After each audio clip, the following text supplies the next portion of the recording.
Viagem na eletricidade.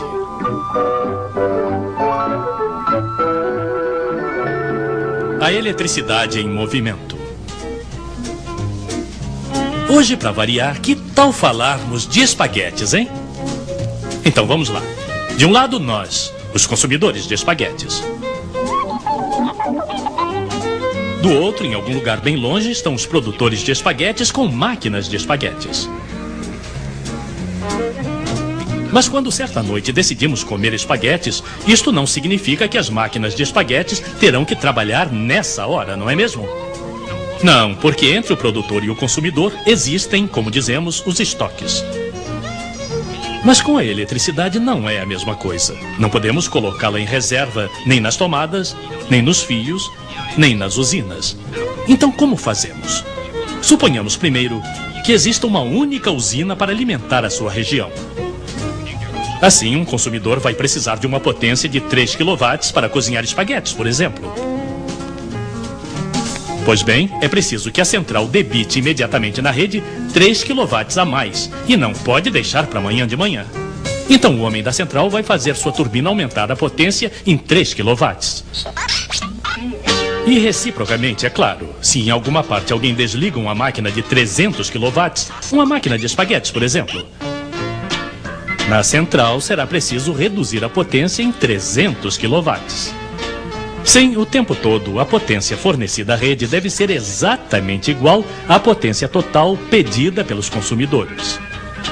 Ora, isso pode variar enormemente. Para dar um exemplo, vamos supor que grandes nuvens chegam à região, não se vê mais direito, começa a fazer frio. As pessoas vão acender as luzes, assistir à TV, os aquecedores elétricos vão ser ligados. Isto vai exigir não sei quantos megawatts a mais. Isto é, bruscamente vai haver um excesso de demanda.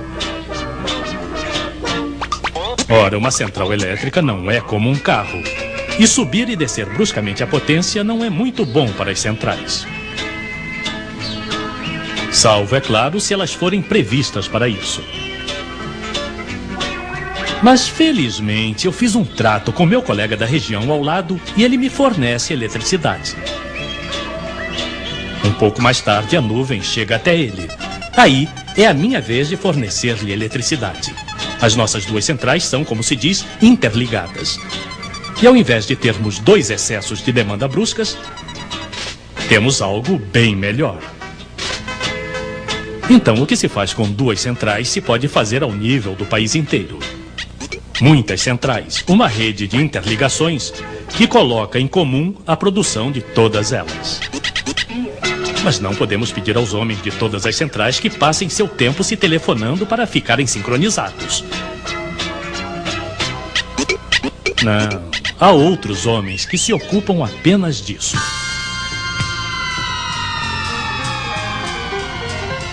Ajustar o tempo todo a potência total de todas as centrais a pedido dos consumidores é a função deles.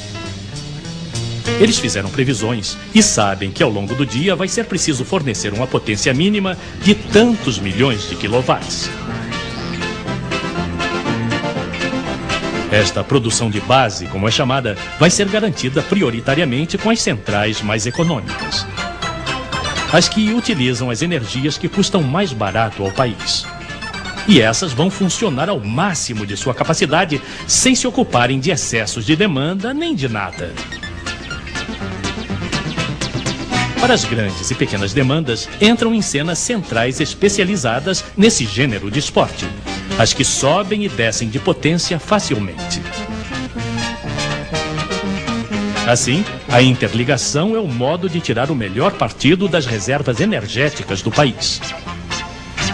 Desse modo, graças à interligação, o país inteiro pode vir em auxílio de uma região que, de repente, tem necessidade de um suplemento de eletricidade. Não, a energia elétrica não pode ser estocada como a água ou como os espaguetes. Mas, em compensação, pode ser transportada de um lado ao outro do país na velocidade da luz, coisa que não se pode fazer com os espaguetes.